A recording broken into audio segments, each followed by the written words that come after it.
अस्सलाम वालेकुम। I am Chaudhary Shahad. Welcome to the YouTube channel electrical test preparation by Chaudhary Shahad. तो आज हम डिस्कस कर रहे हैं हांडा का चैप्टर नंबर 22 इंडक्शन मोटर का। तो ये पार्ट नंबर 4 है। हम ऑलरेडी 3 पार्ट डिस्कस कर चुके हैं, तो अगर आपने वो नहीं देखे तो पहले पार्ट नंबर 1 देखें, क्योंकि उसमें हमने जो है इम्पोर्टेंट कॉन्सेप्ट, इम्पोर्टेंट थ्योरी के टॉपिक को डिस्कस किया है, जिससे आपकी जो चैप्टर की अंडरस्टैंडिंग है वो और बेहतर हो जाएगी। तो पहले जो पार्ट नंबर 1 देखें, फिर इस पार्ट पे आइएगा। तो चलें एमसीक्यूज़ की जो डिस्कशन है वो स्टार्ट करते हैं। 84 नंबर एमसीक्यूज़ है, which motor has the highest power to weight ratio. तो आपकी यूनिवर्सल मोटर है जिसकी highest power to weight ratio. तो यूनिवर्सल मोटर किसको बोलते हैं? ऐसी मोटर जो एसी पे भी चलती है और डीसी सप्लाई पे भी चलती है, उसको हम यूनिवर्सल मोटर बोलते हैं। ये बेसिकली जो डीसी सीरीज़ मोटर है, इसको हम यूनिवर्सल मोटर बोलते हैं। 85 नंबर एमसीक्यूज़ है, in terms of slip the ratio of rotor copper loss over rotor input, ये एस के इक्वल होती है। एमसीक्यूज़ नंबर 87 है कि if the air gap of induction motor is increase, तो आपको जो है वो more ampere turns will be needed to produce same flux density in the air gap.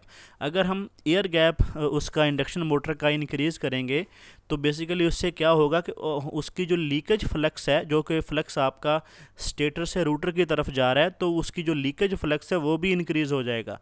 जब लीकेज फ्लक्स इंक्रीज़ होगी तो हमें उसी मकदार का फ्लक्स जो वो प्रोड्यूस करने के लिए हमें और ज़्यादा अम्पेयर टर्न्स की ज़रूरत होगी। तो जिसकी वजह से हमें और ज़्यादा फ्लक्स हमारा जो फ्लक्स प्रोड्यूस होगा। तो इसीलिए जब एयर गैप इंक्रीज़ होगा तो आपका लीकेज फ्लक्स इंक्रीज़ होगा। तो जब लीकेज फ्लक्स आपका इंक्रीज़ होगा तो मगर पहले अगर आपका जब एयर गैप पहले कम था और आपका रूटर की तरफ जो है वो 6 वेबर आपका फ्लक्स जा रहा था, तो जब आप एयर गैप बढ़ाएंगे तो आपका जो फ्लक्स होगा वो 6 वेबर नहीं जाएगा, अब वो डिक्रीज़ होके 5 वेबर जाएगा। तो अब आपने अगर 1 वेबर और ज़्यादा प्रोड्यूस करना है तो आपको मज़ीद एम्पेयर टर्न्स चाहिए होंगी। जो या भले आप उसकी नंबर ऑफ़ टर्न्स इंक्रीज़ कर दें या जो है वो आप उसका करंट इंक्रीज़ कर दें। तो फिर जब आप जो है वो और ज़्यादा बढ़ाएंगे फ्लक्स अपना, तो फिर जो दोबारा वो 6 वेबर जाना शुरू हो जाएगा। तो एयर गैप इंक्रीज़ करने से जब आपका लीकेज फ्लक्स इंक्रीज़ होगा तो उस वजह से आपका जो मेन फ्लक्स है वो डिक्रीज़ हो जाएगा। 88 नंबर एमसीक्यूज़ है, in the rheostatic speed control method of induction motor the speed increases. तो उसका जो टार्क होगा वो डिक्रीज़ हो जाएगा। एमसीक्यूज़ नंबर 89 है, which motor will be smallest shaft diameter. तो आपकी जो 10 HP की 2880 RPM की मोटर होगी, उसका जो शाफ्ट डायामीटर होगा वो स्मॉलेस्ट होगा। उसकी रीज़न ये कि जब स्पीड हाई होती है तो वहाँ पे टार्क कम होता है। एमसीक्यू नंबर 90 है कि at the load on squirrel के induction motor is increase.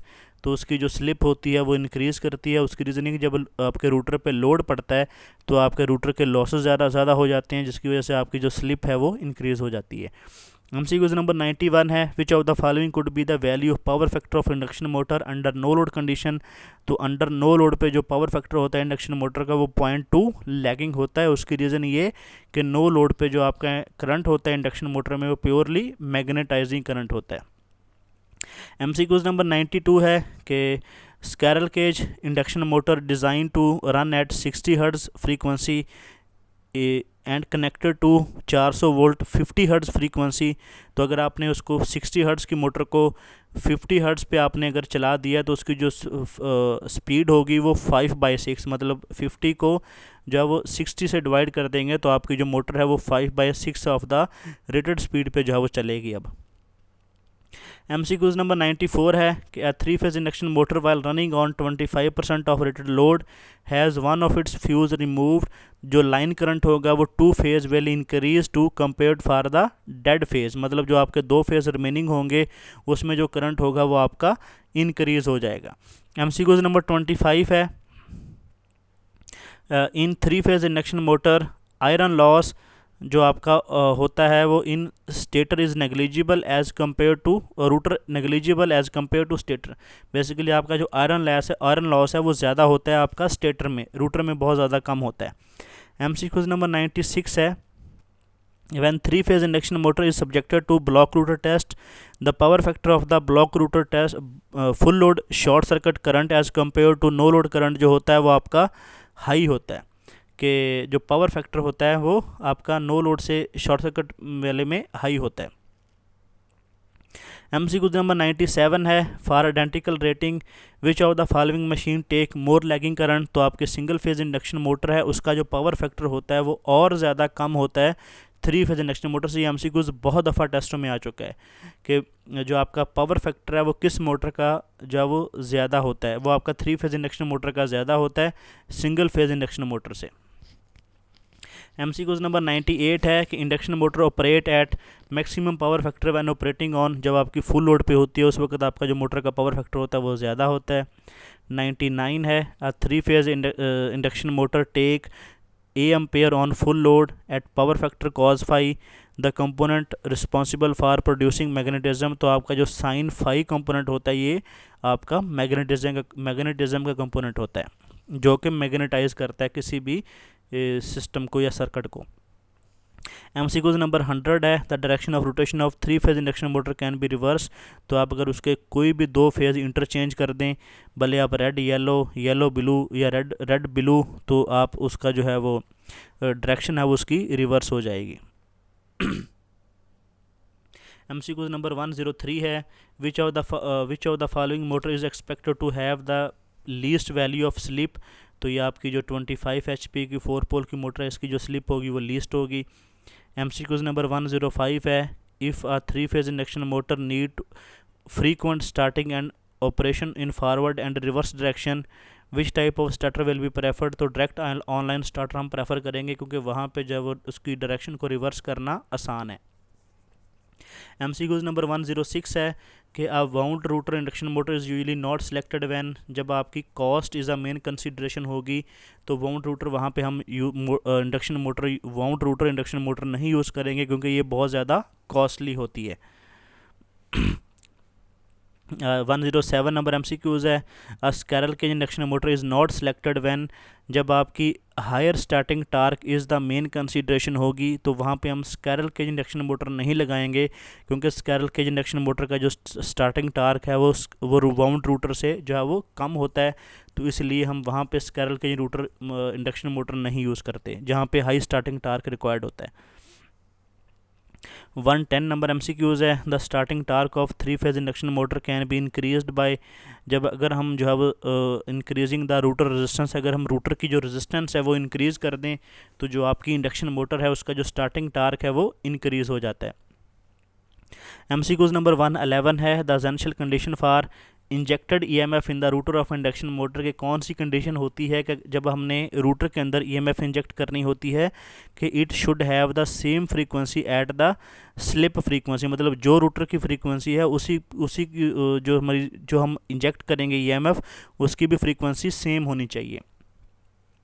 MCQ number 112 है, if two machines are running in synchronism and the voltage of one machine is suddenly increase, तो जो synchronizing torque will be produce to restore further synchronism. Basically जब हम जो machine में जो सिंक्रोनाइज्म में चल रही हैं तो अगर वोल्टेज चेंज हो गया एक मशीन के तो एक सिंक्रोनाइजिंग टार्क बेसिकली प्रोड्यूस होता है जो कि उसको फर्दर उसका जो सिंक्रोनिज्म है वो जारी रखने की कोशिश करता है। MCQ नंबर 113 है कि two induction motor A and B has no load operating power factor 0.15 and 0.25 respectively, it can be concluded that कि motor A will be bigger in size as compare to motor B।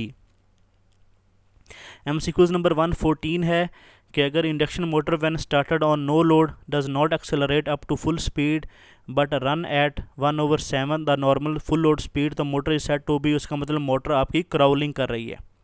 115 number MCQs है, which of the following feature of induction motor helps in preventing cogging of motor. जो आपकी सिक्यूर्ड slots होती हैं ये आपकी motor को cogging के effect से बचाती हैं, मतलब आपके जो रूटर है वो स्टेटर के साथ लॉकअप नहीं होता।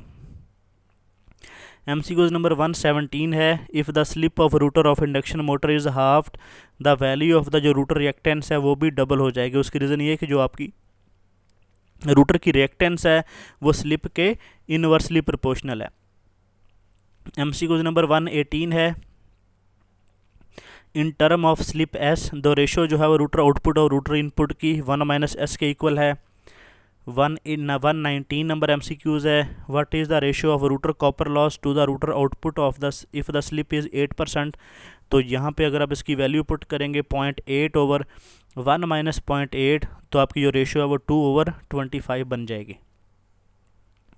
MCQs नंबर 120 है कि if 3 phase induction motor usually operate on, जो आपकी 3 फेज़ इंडक्शन मोटर है वो 0.8 लैगिंग पावर फैक्टर पे ऑपरेट करती है। MCQs नंबर 121 है, in a slip ring induction motor resistance is connected in rotor phase. तो आपकी जो बेसिकली जो रेजिस्टेंस होती है रूटर में लगाते हैं to limit the starting current and increase the starting torque. Basically जो रेजिस्टेंस लगाते हैं वो स्टार्टिंग करंट को लिमिट करती है और स्टार्टिंग टार्क को इंक्रीज करती है। MCQs नंबर 122 है, in case of slip ring induction motor the starting torque can be increase by, अगर हम जो है वो adding external resistance of the router, अगर रूटर में एक्सटर्नल रेजिस्टेंस ऐड कर देंगे तो उसका जो बेसिकली स्टार्टिंग टार्क है वो इंक्रीज़ हो जाएगा स्लिप रिंग इंडक्शन मोटर में। MCQs नंबर 123 है कि induction motor if the relative speed between the rotating flux of the stator and the router is zero, तो मोटर विल नॉट रन। अगर हम उसमें रिलेटिव स्पीड नहीं होगी रूटर और स्टेटर में, जो मोटर है वो रन नहीं करेगी। MCQs नंबर 124 है, in cogging the motor refuse to start at no load. Basically cogging में जब आपका रूटर स्टेटर के साथ लॉक होता है तो आपकी जो मोटर है वो नो लोड पे भी स्टार्ट नहीं होती। MCQs नंबर 125 है कि in double cage induction motor the under cage has, जो आपका अंडर केज होता है वो लो उसमें रेजिस्टेंस होती है, वो हाई रिएक्टेंस होती है। अब ये एक थोड़ा सा कॉन्सेप्ट हम देखते हैं कि जैसे हमने देखा था कि जो हमारी वाउंड रूटर इंडक्शन मोटर होती है उसमें तो हम एक्सटर्नल रेजिस्टेंस ऐड कर लेते हैं, उससे उसका जो स्टार्टिंग टार्क है वो इंक्रीज़ हो जाता है। लेकिन आपकी जो स्कैरल केज मोटर होती है उसमें हम रेजिस्टेंस ऐड नहीं कर सकते रूटर में, तो उसका जो स्टार्टिंग टार्क होता है वो लो होता है। लेकिन हम एक टेक्निक और यूज़ करते हैं स्कैरल केज रूटर में कि उसमें हम 2 केज बनाते हैं, एक अपर केज होता है, एक अंडर केज होता है इंडक्शन मोटर के रूटर में। जो अंडर केज होता है, जो नीचे केज होता है, उसकी हम क्या करते हैं कि उसकी जो रेजिस्टेंस होती है वो लो रखते हैं और रिएक्टेंस होती है वो हाई रखते हैं। लेकिन जो ऊपर वाला केज होता है, जैसे मतलब ये एक रूटर है, ये एक उसका अंदर वाला केज है जिसके इस यहाँ पे भी इसका बेसिकली रिंग है, इस साइड पे भी रिंग है, ये भी शॉर्ट है, और ये इसके ऊपर केज है, ये इंसुलेटेड है इससे, और इसके भी इस साइड पे भी एक रिंग लगा हुआ है, इस साइड पे भी रिंग लगा हुआ है। अब ये नीचे वाला केज है, इसकी जो रिएक्टेंस है वो हाई रखी हमने, और ये जो ऊपर वाला केज है इसकी जो रिएक्टेंस है वो हमने रखी लो। इस तरह भी हम जो है वो इंडक्शन मोटर की जो बेसिकली है स्टार्टिंग टार्क है वो इंक्रीज़ करते हैं। अब ये काम कैसे करता है कि लेकिन जो जैसे नीचे वाले केज की हम जो रिएक्टेंस है वो हाई रखते हैं, लेकिन रेजिस्टेंस क्या रखते हैं, लो। जो ऊपर वाला केज है इसकी जो हम रेजिस्टेंस है वो हाई रखते हैं, इसकी जो रेजिस्टेंस होगी वो हाई होगी ऊपर वाले केज की, लेकिन नीचे वाले केज की जो रेजिस्टेंस है वो लो थी। अब ये काम कैसे करेगा, लेकिन जब इंडक्शन मोटर स्टार्ट होती है तो हमने देखा था स्टार्ट में थ्योरी में कि जब जो हमारी फ्रीक्वेंसी सप्लाई वोल्टेज की होती है वही हमारे रूटर की होती है जब मोटर स्टार्ट होती है। तो जब मोटर स्टार्ट होगी, जब फ्रीक्वेंसी हाई होगी, तो जो नीचे वाली एक्स है हमारी अंडर केज की, वो तो पहले हाई है, तो हाई फ्रीक्वेंसी होने से ये और ज़्यादा हाई हो जाएगी, जिसकी वजह से जो आपका करंट फ्लो करेगा वो ऊपर वाले केज में करेगा। ऊपर वाले केज में क्यों करेगा कि ऊपर वाले केज की जो XL है वो लो होती है, उसकी भले उसकी जो रेजिस्टेंस है वो हाई है, लेकिन एक्स जो है वो नीचे वाले केज की एक्स हाई होने की वजह से जो रेजिस्टेंस है वो इस ऊपर वाले केज से ज़्यादा हो जाएगी, जिसकी वजह से जो करंट है वो ऊपर वाले केज में फ़्लो करेगा। लेकिन जब ऊपर वाले केज में फ़्लो करेगा तो ऊपर वाले केज की जो रेजिस्टेंस है वो क्या है, ज़्यादा है, तो इस वजह से जो मोटर का जो स्टार्टिंग टार्क है वो इंक्रीज़ हो जाएगा। लेकिन जैसे जैसे जो मोटर है वो स्पीड अप होती जाएगी तो जो रूटर की फ्रीक्वेंसी है वो कम होती जाएगी। रूटर की frequency at the and come होकर क्या बन जाएगी, मल्टीप्लाई बाय स्लिप से। जब स्लिप से मल्टीप्लाई करेंगे फ्रीक्वेंसी को तो वो फ्रीक्वेंसी हो जाएगी स्मॉल। जब फ्रीक्वेंसी स्मॉल हो जाएगी, जो आपकी एक्स एक्स एच है, जो नीचे वाले की हाई थी, जब फ्रीक्वेंसी स्मॉल होगी तो ये आपकी एक्स एच भी स्मॉल हो जाएगी। जब हमारी जो मोटर है वो फुल लोड पे चली जाएगी, जब एक्स एच लो हो जाएगी तो इसकी जो रेजिस्टेंस है वो ऊपर वाले केज से लो हो जाएगी। तो अब जो करंट होगा वो अंडर केज में फ्लो करेगा। उसकी रीज़न है कि जब मोटर जब हमारी स्टार्ट हो जाती है तो उस वक्त हमें जो रेजिस्टेंस है वो लो चाहिए होती है, तो इसीलिए इसकी रेजिस्टेंस पहले लो थी और इसकी एक्स एल भी लो हो गई, एक्स एच भी लो हो गई। तो अब जो करंट होगा वो अंडर केज में फ्लो करेगा और हमारी जो मोटर है वो नॉर्मल स्पीड पे चलेगी और उसके लॉसेस भी कम हो गए। अब ऊपर वाले केज में क्यों नहीं करंट फ्लो करेगा? क्योंकि उसकी आर रेजिस्टेंस हाई होने की वजह से ऊपर जो रेजिस्टेंस है वो हाई होगी, नीचे रेजिस्टेंस कम होगी। तो अब रनिंग की कंडीशन में जो मोटर होगी उसका जो अंडर केज होगा उसमें करंट फ्लो करेगा और मोटर आपकी नॉर्मल स्पीड में चलेगी। अब ये मेथड हम जो है वो आम तौर पे डबल केज रूटर इस्तेमाल करके भी हम जो है वो उसका स्टार्टिंग टार्क अक्सर इंक्रीज़ कर देते हैं। अब मैं दोबारा इसको एक्सप्लेन कर देता हूँ कि स्टार्टिंग में क्या होगा कि हमारी जो फ्रीक्वेंसी होती है रूटर की वो इक्वल टू सप्लाई फ्रीक्वेंसी होती है। तो इस वजह से जो हमारी एक्स जो नीचे वाला केज है उसकी जो एक्स है रिएक्टेंस है वो हाई होती है, और जब फ्रीक्वेंसी और रिएक्टेंस हमारी फ्रीक्वेंसी के डायरेक्टली प्रोपोर्शनल है। जब फ्रीक्वेंसी होगी तो एक्स और ज़्यादा हाई हो जाएगी, तो उसकी जो रेजिस्टेंस है वो ऊपर वाले केज से जो वो नीचे वाले केज की वो ज़्यादा हो जाएगी और आपका जो स्टार्टिंग में करंट फ्लो करेगा वो आउटर केज में करेगा। तो उस वजह से और आउटर केज की हमने जो रेजिस्टेंस है वो ज़्यादा रखी है, तो इस वजह से आपका जो मोटर का जो स्टार्टिंग टार्क है वो इंक्रीज़ हो जाएगा।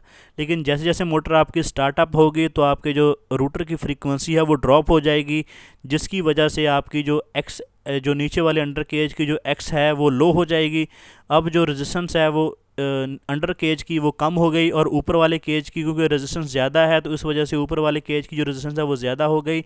अब आपका जो करंट है वो नीचे वाले केज में फ़्लो करेगा, तो जिसकी वजह से आपकी जो मोटर है वो नॉर्मल स्पीड पे चलेगी। तो इस तरह हम जो है वो आम तौर पे इंडक्शन मोटर का जो स्टार्टिंग टार्क है वो इंक्रीज़ करते हैं with the use of squirrel cage rotor. तो अगर आपको वीडियो अच्छी लगी हो तो वीडियो को लाइक कर दें, शेयर कर दें, चैनल को सब्सक्राइब कर लें और बेल आइकन को प्रेस कर लें ताकि आने वाली वीडियो का नोटिफिकेशन आपको मिल सके।